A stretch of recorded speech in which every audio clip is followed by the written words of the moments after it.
At the very beginning of this video, I want to thank to all of the Americans who are out there on anti-Trump protests and who support that anti-Trump movement. Guys, you are really patriots of your country. What is happening right now out there under the Donald Trump's administration is absolute craziness, and I'm very happy to see that reaction from ordinary people against that craziness happening. People are not blind, people see everything, they understand everything. If those rich mega billionaires were able to manipulate with part of the society, they cannot do it to everyone, no. Protests are happening in many of the cities, and guys, it's just the start of this anti-Trump movement. It reminds me Ukraine a little bit. Back in 2004, then we had the protests against our president Kuchma by the time, and I also took part in that revolution, Orange Revolution it is called. It was very peaceful, but at the same time very powerful and massive, so people were able to change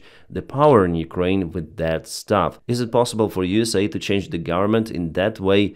Well, the country is divided into different of the states, and some very red states would definitely not agree for that power change. That is why for USA it is more complicated compared to what it was for Ukraine. But nevertheless, it shows the awareness of those politicians, of the current elite of the White House and Congress and Senate, that their shitty policy is not okay for people. So people are sending very strong signal to Donald Trump. And because of that, I'm very positive about those protests. If I was the American citizen right now in USA, I would be on the streets 100%. About protests, well, you may check out many of the videos in internet. This is New York, all of the streets are full. In Chicago, LA, and many other big cities and even towns, there are many of the protests, which is good in general for the United States of America, not just for Ukraine. Ukraine is out there as an ally of the United States of America. And Trump does harm not just for Ukraine or other allies in the world,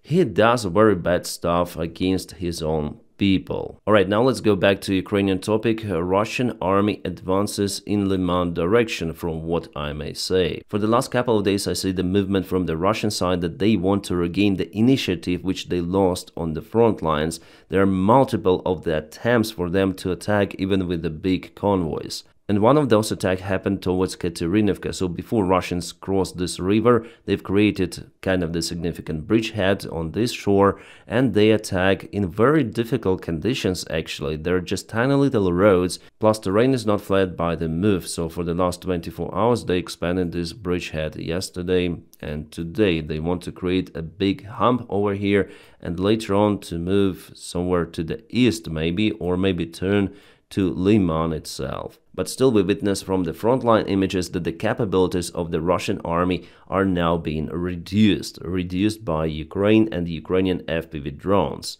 And there is also one more advancement of the Russian army which happened very close to the Russian border, and it is Kharkiv Oblast of Ukraine, Kharkiv region. Let's go to the timeline. It was yesterday and it is today. They've moved across the Oskil River, but they've created some of the bridgeheads on the other part of the shore several months ago. So I would say that this tendency is not good, and also they crossed the Oskil River over here half a year ago. Like 1 week ago they moved to this direction a little, but were stopped by Ukrainian army in Kindrashivka village. And you know guys, those fights in the Kharkiv region plus those show that Russia is also interested to annex Kharkiv too, together with Zaporizhia, Kherson, Donetsk and Luhansk Oblast plus Crimea. Putin wants to occupy as many territories of Ukraine as possible. And it is only up to Ukraine and its allies to stop the Russian army.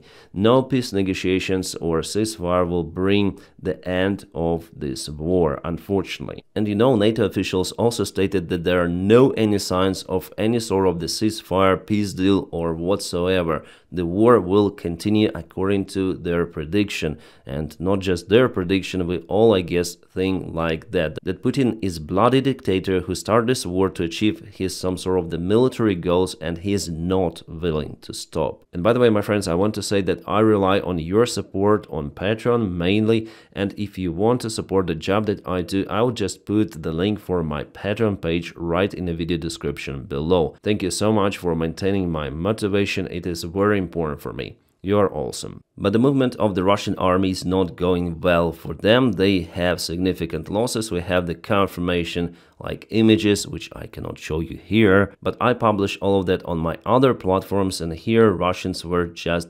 annihilated once again, and they advance nowadays mostly with their infantry forces, which is quite crazy. The armored convoys are happening, yes, but those are like 20, maybe 10% of everything what is happening from the Russian side. Mostly they just tell to their soldiers to go to Ukrainian positions on their own feet. Sometimes Russians cover 15 kilometers to reach Ukrainian positions and they're kaput. So how can you really fight if you walk that long? Like, it is crazy. And now the weather is changing, it's dirty, it's hard to walk, and soon there will be heat. Yeah, for Russians, area of their attacks is like a huge exhaustion. And only Ukrainian FPV drones might help Russians to get rid of their exhaustion forever. And there's the video of how our guys operate in the Kharkiv region in the forest, so they land the infantry and attack the Russian positions in those 3 lines, and the attack was successful. Sorry guys, I cannot show you this image on this platform. It is really restrictive. But I have other platforms. In the video description you may find everything. Alright, Ukraine is using some of the German-made drones. This is HF-1 and it hit this Russian vehicle. Yes, Russia uses civilian vehicles for the supplies and movement around the front line. And there was the small Russian convoy. So yeah, the German drones are out there in Ukrainian army in operation. Very effective tool actually. And how the drone looks? Well, probably something like that. Germany sends more UAVs to Ukraine. But also there are those kind of the pictures showing this kind of the drone with multiple of the engines. It looks like Lancet a little, but I guess after all it is this kind of drone. Because this image comes from Defense Express, and I guess this one is much easier to produce compared to this one. Basically here you just need more of the components for all of those engines, and here's just a single engine and this can fly. Well, maybe there are some profits also from this construction. And yes, it carries the different name HX2, so Ukraine uses HF1, so this one 100%. But still most of the job is done by the drone drops and FPV drones. The disadvantage, the only I would say disadvantage of the FPV drone, that it may fly just up to 20 kilometers. It is way shorter range compared to the Russian-made Lancet drone, or I guess those HF1 German-made drones. But the cheap price of FPV and the effectiveness of its use, those are just astonishing. There is absolutely no alternative. You cannot deliver artillery shell that precisely. Even Excalibur or something else, no. FPV drones really matter for their precision. But artillery is also needed, especially then there are some of the radio interferences which Russia might put and they put on their vehicles. And there was also attack not far away from the Pokros direction where Russia used a couple of the vehicles and those were hit and absolutely kaboomed and kaputted by FPV drones. 1, 2, 3 of the vehicles at the same small spot. And pardon, those were not FPV but artillery system. Nevertheless, the outcome for the Russian army is understandable. FPV на подльоті, Акапулько, наводься, будь ласка, на укриття. Що це таке, дуже смішно. Вони граються між собою по парах. There's the heavy battle of marmots out there in Ukraine, filmed on Ukrainian drone camera. Yeah, it's getting warmer, so they went out from their cave holes, and yeah, it's the springtime, the most beautiful time of the year, I would say. But you know, there is war that never stops and we don't know when it might stop. And I don't see even a light at the end of the tunnel. The Trump light doesn't count because it's the fake one. It doesn't resolve anything. Yeah, our guys are presenting those images just for some humor. Oh, Russia lost one more air defense system. This is Buk M2. You can see that there is missile on the top. They lost it in Luhansk Oblast. Awesome. Yesterday, Ukraine launched kind of the big strike on the Russian Saransk factory, so this drone was going to hit the building. And you might say that this factory was hit by the other drone before. Well, this drone hit the facility but didn't kaboom. Something went wrong with it. Yeah, happens. And what is this building, this factory? Well, Ukraine chose a very juicy target. This is the Russian fiber optics factory. They produce fiber optics, which Russia uses a lot in its FPV drone production. And this facility is no-go, at least for some time, so it was before and it is after Ukrainian drones visit. And about the Russian territorial gains in Ukraine, we see a huge drop in their effectiveness. The British Defense Intelligence publishes this graph, so Russia was really effective in November, taking 730 square kilometers of Ukraine, but in March this number is 143. Nevertheless, Russia has the same freaking losses. So it shows really the effectiveness of the Ukrainian army, and Ukraine was capable to organize defense properly and to cause Russia absolutely crazy losses. At the same time, securing the ground as much as possible,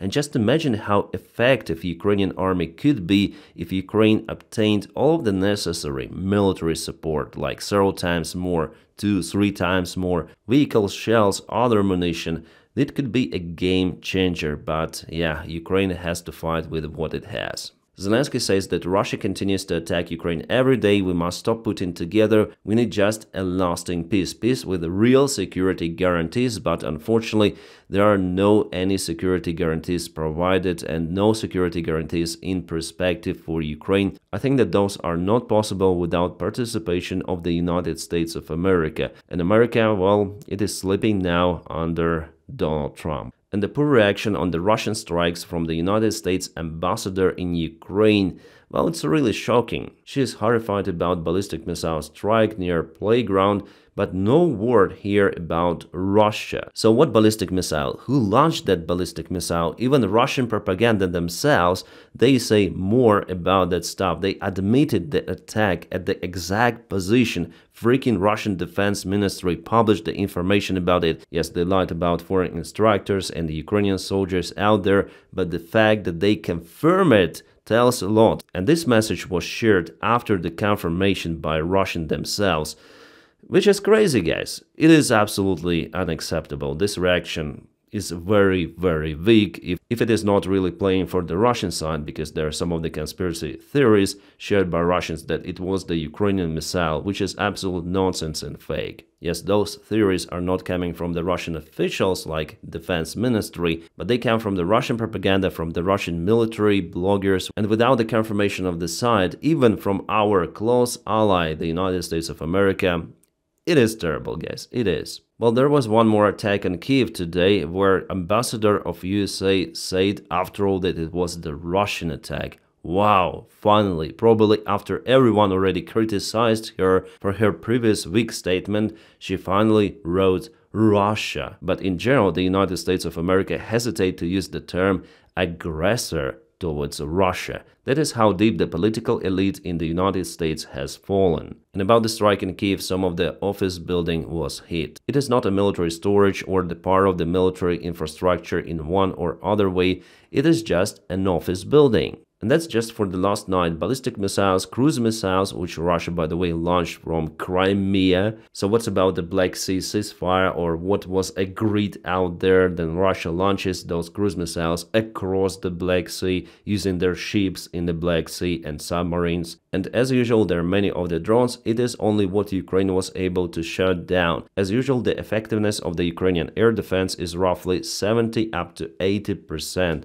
But Ukraine doesn't have enough air defense systems. And I see the intensification of the Russian strikes on Ukraine, and Russia is kind of effective in hitting Ukrainian civilian infrastructure than it was before, like several months ago. Because basically Ukraine has to choose what to protect. Okay, we're gonna protect that factory, that city, because the air defense is simply not enough. And if you check out the graph of the Russian strikes on Ukraine, those increased by 50 with something% after the first round of the peace talks. It means that peace talks bring more devastation, or what logic is there? And it happens by the time Putin says that they've shut down their own drones not to hit Ukrainian infrastructure. By the way, Trump also said that delusional information, repeating the Russian propaganda. And yeah, that's her statement where she said about the Kyiv that was attacked by ballistic and cruise missiles from Russia. Finally, we have from Russia here. But if we speak about children and people who were unalived by Russian attack, by the way, now it's 19, the number of people who were unalived. She didn't mention Russia. Here's what Donald Trump does by the time there are protests around the United States of America. He plays golf. He actually spends lots of the time playing golf out there, and his team does, I guess, the most of the job. I see Donald Trump just speak reckless stuff and signing some of the papers with his creepy signature, and he plays the golf. Yeah, sometimes he flies somewhere, but in general, I wouldn't say that he is really in a circle. I think that Elon Musk actually does more job. Yeah, crazy stuff he does, but he does more job compared to Donald Trump. Is it Economist? Wow, make China great again. I also, by the way, think that everything what Trump does helps China a lot, just a lot. How Beijing sees Trump's project. I need to Google it to find out if it's not fake or real Economist title. Well, on the Twitter, they didn't publish it yet, but here we have the other picture, which is kind of hard for the Trump supporters, even more hard than making China great again. Renation Day, they speak about tariffs, and I couldn't agree more. The greatest threat to Europe is not, China or Russia. The greatest threat to Europe is from within. It's an absolute delusional rhetoric of J.D. Vance, Vice President of the United States of America. What he's saying is craziness or beyond craziness. And he's not drunk. Looks like he's out there in the studio saying that China and Russia are not the threats for EU. By the time Russia started the biggest war since the Second World War. It is... I don't have the words. And he says that the biggest threat for Europe is the betrayal of the old values, migration and everything of that. Yes, United States, the country which was built on migration, now accuses other country of being more tolerant to migrants. Guys, it is just crazy what this man is saying, especially that he repeated mostly the same words back in Munich conference. Well, I just hope that there will be some of the lever to change that United States policy. As we see, many people, they do not agree with that. J.D. Vance doesn't represent the majority already, because the disapproval rating of Donald Trump, it is huge. It is more than 50% already if we check out every sort of the poll. And the approval rating, well, it is roughly 43%, but it is going down. But luckily for us, Europe understands the threat and it is getting ready for the possible Russian attack on its territory. Well, the bad thing, which we all understand, that in the worst case scenario, the United States of America will not support Baltic countries, for example, if Russia attacks on them. Well, Trump might send some of the javelins, but to use United States Army in that confrontation, I think no. Meanwhile, there are the tensions on Middle East. According to Reuters, they refer to Iranian official. He told that Iran noticed Iraq, Kuwait, United Arab Emirates, Qatar, Turkey and Bahrain not to support the United States strike on Iran. If they speak about this strike, probably it might happen. So they don't want those countries to provide their airspace to the United States military. And the United States continue to build up the military in the Middle East. They gather air defense systems from all around the world, probably to protect their military air bases out there. USA even took some of the Patriots from South Korea and sent those to Middle East. Also, there are some THAAD air defense systems sent. So yeah, United States is getting ready for something. It could be bluffing, but yeah, the preparation is ongoing. And I guess you already saw that video. That's the gathering group of the Houthi soldiers, as it was reported by United States side, and probably drone launched some of the strike right in the middle of that group. As media reported, Houthis were out there to discuss their further actions against vessels, so it's some sort of the gathering meeting, open air, but missile definitely cancelled all of that. And my friends, if you like this video, please don't forget to press your huge like. By doing so, you help me a lot. And as usual, I wish you all a peaceful sky wherever you are, and have a great time.